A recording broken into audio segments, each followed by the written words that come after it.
Bonjour tout le monde, bienvenue dans cette nouvelle vidéo. Oui, je suis habillé exactement comme dans la vidéo d'hier. Pourquoi? Parce qu'on est toujours en live, nous, on est toujours vendredi 5 avril. Nous sommes en live, c'est le live du Beans, tous les vendredis à 20h30, voilà, je le rappelle. Aujourd'hui les amis, je viens vous parler de mes lectures de la semaine. Et au compteur, il y en a 4. Et la première dont je vais vous parler, je vous l'ai déjà spoilé hier, donc autant en parler directement. On va parler des Mighty Morphin Power Rangers, donc la fameuse intégrale sortie chez Vestron. Donc scénarisé par Kyle Higgins, dessiné par Andri Prasetya. Et pourquoi est-ce que j'ai choisi ça? En fait, je vous ai déjà expliqué, j'ai toujours eu besoin de lecture légère. C'est-à-dire, à chaque fois, pour pouvoir apprécier des lectures plus lourdes, comme ça va être le cas un peu plus tard dans la vidéo, il fallait que je passe par des lectures un peu plus light, où le cerveau est un peu posé à côté aussi. Donc, au début, ça a été les Tortues Ninja, tu vois, où vraiment je me disais, trop bien, petit vent d'air frais. J'ai un peu mis en pause les Tortues Ninja. Il y a eu Radiant Black qui a continué, qui a pris le relais. Puis Delcourt a annoncé qu'il n'y aurait pas la suite de Radiant Black, en tout cas pour l'instant. Et donc, moi, dans ma tête, ça a fait un calcul très simple. Tu prends les TMNT, dessin animé de notre enfance. Tu prends Kyle Higgins. Kyle Higgins qui écrit un truc de notre enfance, ça donne les Power Rangers.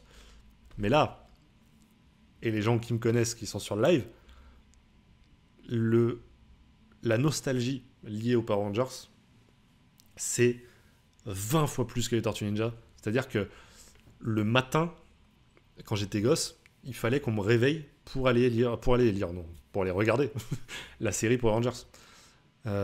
Toutes mes figurines, vraiment 90% de mes figurines, c'était des figurines Power Rangers. Que ce soit sur leur moto, avec leurs armes, les machins, toutes les couleurs. J'avais tous les Power Rangers. J'étais absolument fan de ça. Quand j'avais un petit billet par-ci, par-là, on allait dans un magasin et j'ai acheté ma nouvelle figurine Power Rangers. J'étais vraiment accro à ça. J'aimais trop Power Rangers. Et je sais pas encore aujourd'hui pourquoi j'ai pas lu ça avant. Et il a fallu attendre les intégrales. Donc chez Vestron, j'ai beaucoup hésité à les prendre parce que, honnêtement, je vais pas vous mentir, elles sont chères, voilà. Elles sont quasiment à 23 euros, si je dis pas de bêtises. Ouais, 22,95 €. C'est du petit format. Voilà, si je les compare avec une autre lecture, par exemple, qu'on aura après, sur un format très classique d'Urban, bon voilà, on est vraiment sur un petit format. Et c'est du souple. Alors moi, le souple, ça me dérange absolument pas. Vraiment. Au contraire, en fait, je me suis même rendu compte que je prenais un vrai plaisir à lire du souple parce que tu as ce truc hyper léger et qui correspond à ce que tu es en train de lire. Tu vois, je lirais pas un truc hyper profond et tout avec un format souple, mais là, tu as le fond et la forme qui coïncident. Tu vois, tu es vraiment en mode trop bien. Donc voilà. Niveau scénario, qu'est-ce que ça nous raconte du coup les Power Rangers? Vous allez voir qu'il y a aussi un petit truc à dire là-dessus. Pour ceux qui connaissent pas du tout les Power Rangers, c'est donc un groupe de lycéens qui sont choisis par une entité extraterrestre pour devenir les Rangers et combattre une autre entité extraterrestre. Là, on arrive in medias res, comme on dit, avec directement en fait le Ranger vert qui a des traumatismes, des PTSD d'avant, et à toi de recoller le morceau, c'est-à-dire de comprendre ce qui s'est passé.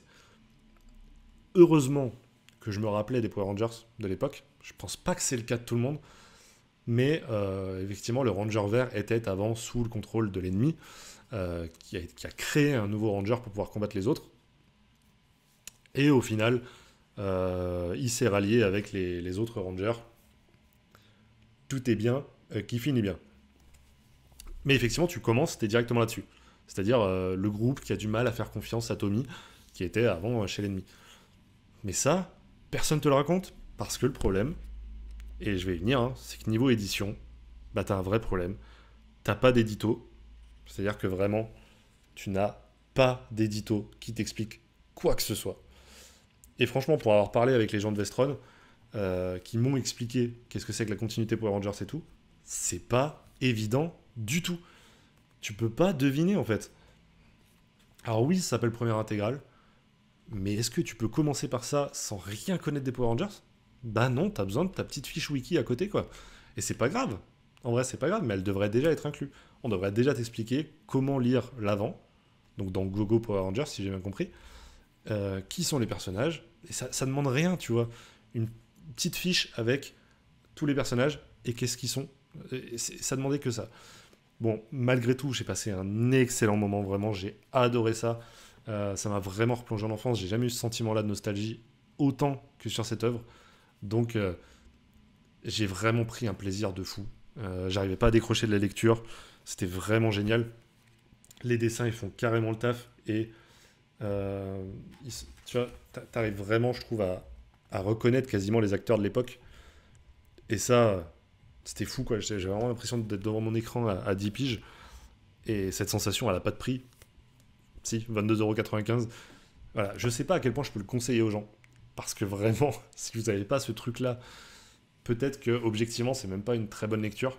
Mais moi, j'ai passé un moment comme rarement j'en ai passé avec les comics. Et ça, bah, voilà, c'est ce qui fait que j'ai acheté la 2 direct et que j'achèterai les autres. Quel plaisir. Voilà, quel plaisir. Et les amis, pour cette deuxième lecture, que serait une semaine du néophyte en 2024 sans lire un tome de Rick Remender? Bah oui, évidemment, j'ai lu du Rick Remender, j'ai lu Tokyo Ghost, donc sa fameuse histoire avec Sean Murphy au dessin et Matt Hollingsworth à la couleur. Donc cette intégrale hein, parue chez Urban. Qu'est-ce que c'est que Tokyo Ghost? De quoi ça nous parle? On est dans un futur dystopique, on va suivre deux personnages qui sont Led et Debbie. Donc Led, c'est ce personnage-là, et Debbie, c'est celle-ci. Voilà, pour ceux qui ne voient pas bien. Ils sont en couple, tout simplement, et ils vivent dans un futur dystopique dans lequel le divertissement et la technologie ont pris une place vraiment prépondérante. Tout le monde est accro à ça, regarde 10 séries à la fois, 10 émissions totalement abrutissantes. Bref, critique de notre société actuelle où le divertissement a pris une place forte.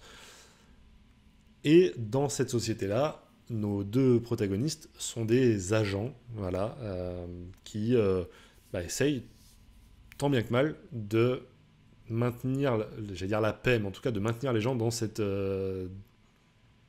état un peu dans lequel ils sont complètement abrutis, quoi, pour que des gens continuent à avoir la main mise sur eux.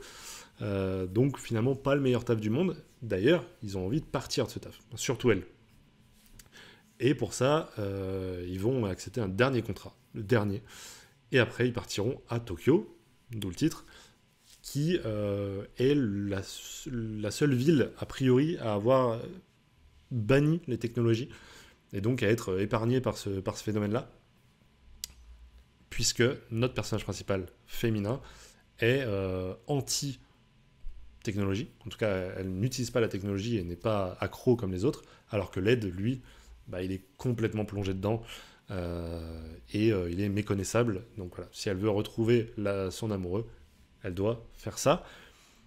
Ça, c'est que la toute première partie, et c'est pour ça que c'est un peu bizarre ce bouquin, c'est que il est vraiment pitché comme ça.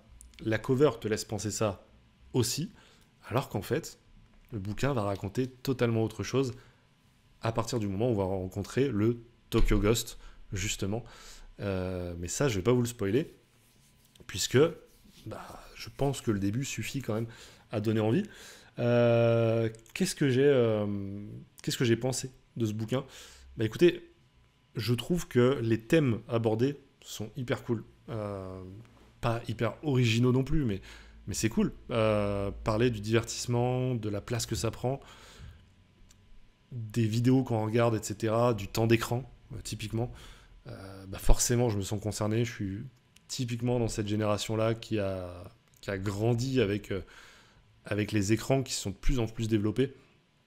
Que ce soit les jeux vidéo, les séries, les films, les émissions, etc. Évidemment, je me sens concerné et du coup, c'est évidemment trop bien.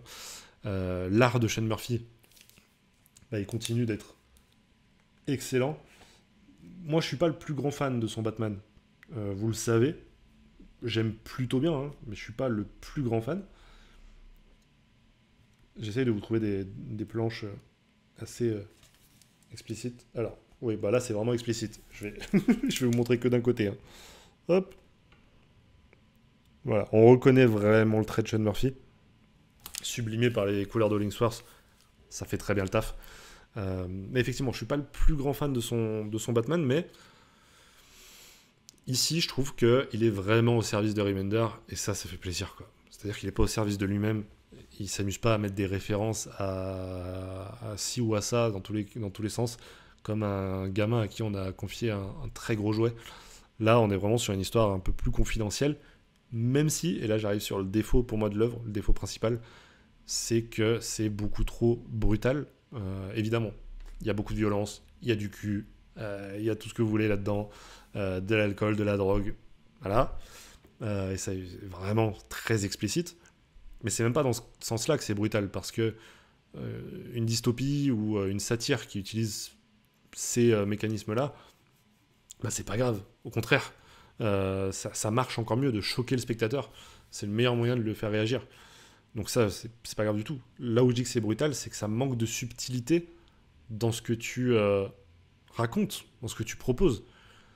Euh, des thèmes comme ça, si tu me les balances juste à la gueule, ça marche pas assez. Ça manque de finesse, en fait. Ça manque de finesse. Et rien que ça, c'est dommage parce que Remender, il est capable de ça. Et en fait, je crois que ce que j'aimais dans Deadly Class, dans Soif légitime de vengeance ou dans Black Science, c'est que les propos les plus importants sont pas ceux du plot, en fait. Là, le plot de base, c'est je vais dénoncer ça. Et c'est pas là où il est le meilleur. Là où il est le meilleur, c'est il va te raconter une histoire qui pourrait arriver à n'importe qui, plus ou moins, et tu vas apprendre des leçons à droite à gauche. Mais c'est pas le but, quoi. Donc, j'ai bien aimé Tokyo Ghost parce que j'aime toujours Remender et ça continue d'être vraiment très bien. Je commence un peu à voir les ficelles de l'art de Remender et là-dedans, bah, il les utilise toutes, quoi. Donc, je suis content d'avoir lu l'intégrale parce que si je m'étais arrêté au début, je serais peut-être pas allé au bout. Et finalement, c'était quand même vachement positif. Tu vois, si je devais donner une note, ça serait un 7 sur 10. C'est très bien un 7 sur 10. Et pour ce troisième bouquin, les amis, j'ai pas choisi n'importe quel bouquin. Enfin, en même temps, je l'ai pas choisi du tout. C'est vous qui avez choisi, qui avez voté pour que je lise ce bouquin. Évidemment, il y avait très peu de chances qu'il batte la concurrence, tant c'est une œuvre cultissime. Évidemment, on va parler enfin, depuis des mois, des années, de Monstre de Barry Windsor Smith. J'en ai beaucoup entendu parler, et à chaque fois en très très bien. Est-ce qu'il y a des gens qui n'aiment pas ce bouquin? C'est peut-être mon cas. On va voir ça tout de suite. Déjà, de quoi est-ce que ça nous parle, l'histoire? Ça va nous raconter, on est dans les années 60, et on va suivre un jeune homme qui s'appelle Bobby. Et Bobby, il a très envie de s'enrôler dans l'armée. Malheureusement, il est handicapé, donc il va pas pouvoir le faire. Et il va être enrôlé de force dans un programme qui s'appelle le programme Prométhée et qui vise à créer des surhommes. Oui, si ça sonne très Marvel, c'est normal, c'était un projet Marvel à la base que Barry Windsor Smith avait proposé sur le personnage de Hulk. Ça n'a pas plu à Marvel, c'était un peu trop ambitieux peut-être. En tout cas, c'est quelque chose qui est resté dans sa tête pendant très longtemps, jusqu'au moment où il décide de le faire donc en indé sur un autre personnage qui s'appelle donc Bobby. À partir de là, on va déjà voir ce que l'expérience va faire de Bobby. Spoiler, c'est sur la couverture. Voilà, ça va faire de lui un monstre. Et on va également repartir dans le passé aussi de Bobby. Le passé de son père, le passé des personnes qui sont autour de lui. Et en fait, essayer de définir qu'est-ce qu'un monstre. Est-ce qu'un monstre, c'est physique, comme c'est le cas de Bobby, ou est-ce qu'un monstre, ça peut être bien plus que ça, et bien plus effrayant, finalement, qu'un Bobby. Alors, je vais m'organiser dans mes pensées. Graphiquement, déjà, parlons du graphique. Barry Windsor Smith, moi je découvre Barry Windsor Smith, c'est absolument prodigieux. Voilà, il n'y a pas grand chose à dire. J'essaie de bien manipuler le bouquin pour pas le défoncer. On est sur du noir et blanc, on est sur du griffonné, voire presque du griffé, tu vois, t'aurais presque envie de dire. C'est tout plein de petits traits qui donnent en fait une sorte de précision à l'image. T'es entre le réalisme et l'expressionnisme. Et du coup, t'es vraiment dans un entre-deux qui fait très, très envie de découvrir encore plus l'utilisation des ombrages en mettant un peu plus de traits d'un côté ou de l'autre. Et ben c'est juste prodigieux, quoi. Donc le gars est juste au sommet de son art et pas de son art à lui. Il est au sommet de l'art des comics, tu vois. C'est très impressionnant. Vraiment, c'est très impressionnant. Dès les premières pages, tu dis d'accord. Je sais qu'à ce moment-là, alors je le sais déjà quand je l'ouvre, hein, mais je sais qu'à ce moment-là, je suis en train de lire un truc qui n'est pas normal, qui n'est pas dans la moyenne, tu vois. Tu sais que tu es en train de lire un chef-d'œuvre rien que par le dessin. Et ça, déjà, c'est fort. Scénaristiquement, parlons des personnages. Le personnage, j'allais dire le personnage de Bobby, c'est même pas tant lui qui porte le bouquin que son entourage. Sa mère, par exemple. Sa mère est un personnage exceptionnel. Sa mère est si bien écrite. Incroyable. Avec une vraie évolution. Les personnages qui sont autour, notamment les gens de l'armée, ils sont, pour certains, pour les gentils en tout cas, hyper attachants. Et en fait, c'est ça qui fait que Monstre, ça marche. C'est que t'es obligé de t'investir émotionnellement. Tu peux pas te détacher. C'est fait pour. C'est pas grave. T'es obligé. Tu te fais avoir. Tu te fais attraper. Et t'es obligé d'aller dans le bouquin. Tu peux pas le survoler. Donc, effectivement, tu prends dans la gueule. Maintenant que je vous ai dit ce que je pensais, en bien, il faut quand même que j'émette des réserves. Il y a forcément une petite déception pour moi. Attention, je pèse mes mots. Il y a une petite déception parce que, d'une part, j'ai été ultra hypé par le bouquin. On m'a même dit de me préparer à ce que j'allais lire. Et je crois que déjà, c'est une erreur. Faut pas se préparer. Quand tu prends des coups comme ça, faut tendre l'autre joue. Pas se préparer. Et puis, en fait, finalement, ce qui m'attirait dans le bouquin, c'est-à-dire vraiment l'histoire de ce personnage, de Bobby, la définition du monstre, hein, monstre, littéralement, dans la racine étymologique du mot, c'est le fait de montrer. Hein, c'est monstrare, c'est celui qu'on montre du doigt. Donc, moi j'aimais ce truc-là de dire où s'arrête l'humanité, où commence la monstruosité. Et ça prend d'autres formes qui sont étonnantes, mais ça prend d'autres formes, et notamment celui du PTSD et donc de la guerre. Et là, pour ceux qui me connaissent, bah, vous savez que c'est vraiment pas mon truc. Les récits de guerre, c'est vraiment pas ce que j'aime. Je n'aime pas lire des trucs qui parlent de ça. C'est un avis personnel, c'est un goût personnel. Je dis pas, encore une fois, qu'il faut oublier ce qui s'est passé. C'est pas vrai.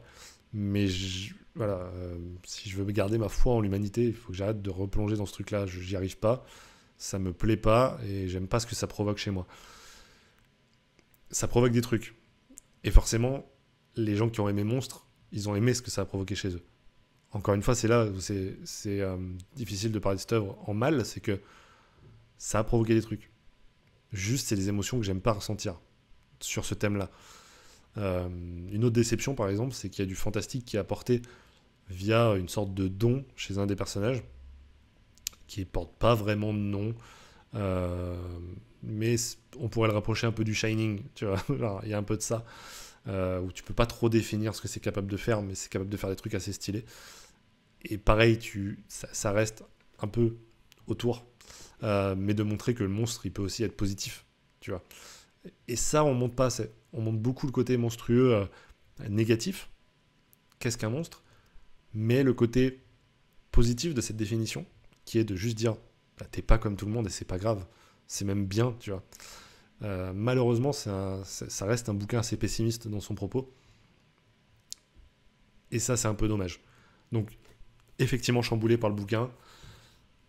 Mais il y a toute une partie du bouquin qui m'atteint pas dans le bon sens. Et ça, c'est un peu dommage. Ça reste un avis hyper positif, mais du coup que je nuance un petit peu, quoi. Voilà, n'hésitez pas à me dire, vous, dans les commentaires, ce que vous avez pensé de Monstre. Je suis sûr qu'une bonne partie d'entre vous l'a lu, et je serais ravi de débattre de ça avec vous dans les commentaires, avec grand plaisir. Bon, vous l'avez compris, maintenant, j'organise à peu près mes lectures dans mon ordre de préférence. En tout cas, je garde le meilleur pour la fin, quasiment à chaque fois. Et ça va encore être le cas sur cette dernière lecture. Puisque, les copains, ce qui s'est passé, c'est que la semaine dernière, sur le live du Beans, j'ai fait choisir aux gens le prochain achat que j'allais faire. Et la riddleuse, The Riddler qui était là, youtubeuse lecture, j'allais dire roman, non, lecture, a proposé, elle, de son côté, un titre BD. Et vraiment, j'ai déconné avec le truc en mode, non mais là, on est sur une chaîne de comics, je vais pas acheter de la BD, et les gens dans le chat vont pas voter pour de la BD. Donc j'ai mis quand même son titre, et en fait, en lisant le plot, ça m'a vraiment hypé, et les gens l'ont vu, je pense, puisqu'ils ont complètement voté pour. C'était vraiment du 60-70% pour ça, alors qu'il y avait 3 autres titres à côté, dont Hellboy, par exemple, rien que ça. Et les gens ont voté pour, donc, Ces jours qui disparaissent. Un titre donc de Timothée Le Boucher, paru chez Glénat il y a quelques années, en 2017. Vendu au prix actuellement de 22,50 €. Qu'est-ce que c'est que ce truc? Ça va nous raconter l'histoire donc de Lubin. Comme je vous l'ai dit hier, Lubin, c'est un funambule, comme on dit. En tout cas, il travaille dans le cirque. Voilà, un athlète qui va faire une chute. Et après cette chute, il va se réveiller un jour plus tard. C'est-à-dire que vraiment, il va arriver au taf et il va dire...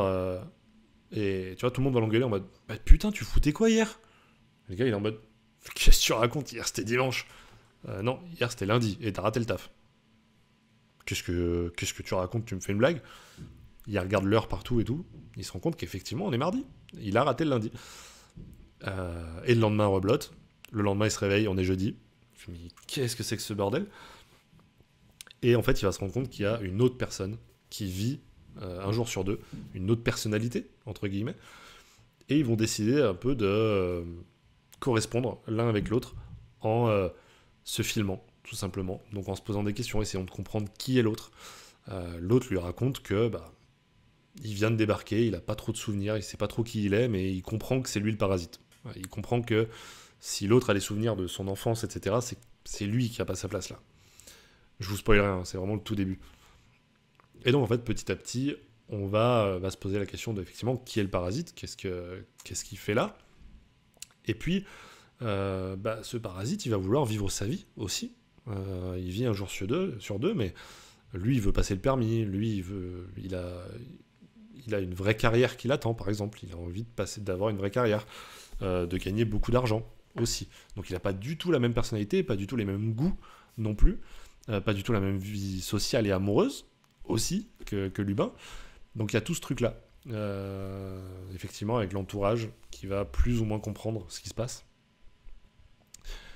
Et petit à petit, et c'est quelque chose qu'on ne nous dit pas, mais je trouve que c'est vraiment essentiel pour comprendre de quoi parle le bouquin, petit à petit, cette deuxième personnalité, qu'on ne voit pas, hein, c'est-à-dire que nous, on ne suit pas sa version de l'histoire, on est uniquement sur Lubin, va essayer, petit à petit, de prendre de plus en plus de place et d'être là de plus en plus de jours. Donc Lubin, ça va pas être un jour où il va pas être là, mais ça va être 2, puis 3, puis 4. Et petit à petit, il se rend compte qu'il prend de moins en moins de place, qu'il est en train de perdre le contrôle de sa vie, qu'il a des jours qui disparaissent. Voilà, c'est le titre du bouquin.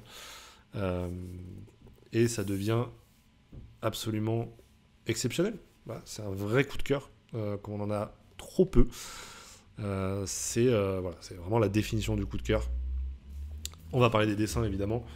On est sur un dessin un peu pastel, voilà, très beau, très esthétique, très léger, qui te laisse croire que tu vas lire un bouquin léger, qui te laisse croire que effectivement ça va être une petite histoire assez sympathique. Non, c'est bien plus profond que ça, et les dessins sont hyper trompeurs, C'est un vrai appel à la réflexion, au débat même. On a eu un gros débat avec Riddler. On a dit, mais du coup, t'as pensé quoi de ça? Ouais, mais t'es d'accord avec ce qu'il dit? Ouais, machin, machin.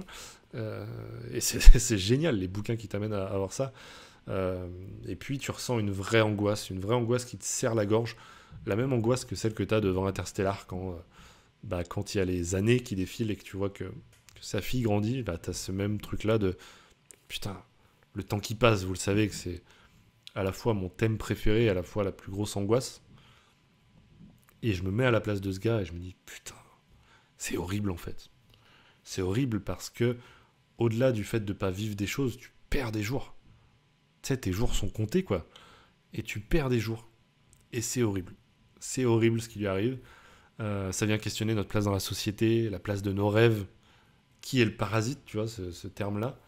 De qui est-ce qu'on est le parasite? Est-ce qu'on est tous le parasite de quelqu'un?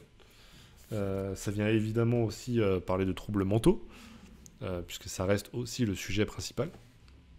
Ça traite de beaucoup trop de choses, c'est absolument phénoménal. C'est beaucoup trop bien.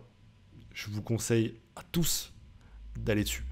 Que vous soyez lecteur de comics, de BD, de ce que vous voulez, si vous n'avez pas lu Ces jours qui disparaissent, c'est une vraie invitation que je vous fais.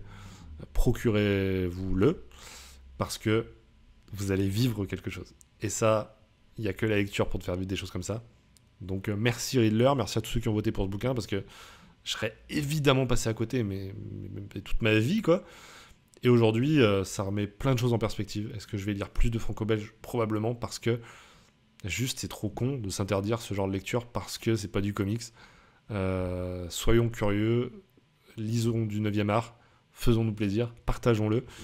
Et, euh, et c'est une vraie porte qui s'ouvre, une porte qu'on défonce là à grands coups de pied. Et quel bonheur. Quel bonheur, donc évidemment, vous verrez un tout petit peu plus de franco-belge, mais je sais que c'est pas quelque chose qui vous rebute. Je le vois dans les commentaires de Mills. Donc voilà, vous êtes présents, et merci à tous d'avoir suivi cette vidéo, d'avoir suivi mes quelques coups de cœur, de très bonnes lectures. Les 4 étaient de très bonnes lectures. Et j'aimerais vivre que des semaines comme ça. Quel plaisir. D'ici la semaine prochaine, et j'espère d'aussi bonnes lectures, je vous souhaite évidemment une très bonne semaine. Prenez soin de vous, prenez soin de vos proches, et évidemment c'est le plus important. Voilà, on le dit jamais assez. Donc continuons de le dire, continuons de prendre soin des autres. Dites à vos proches que vous les aimez, et nous on se retrouve la semaine prochaine. Ciao tout le monde.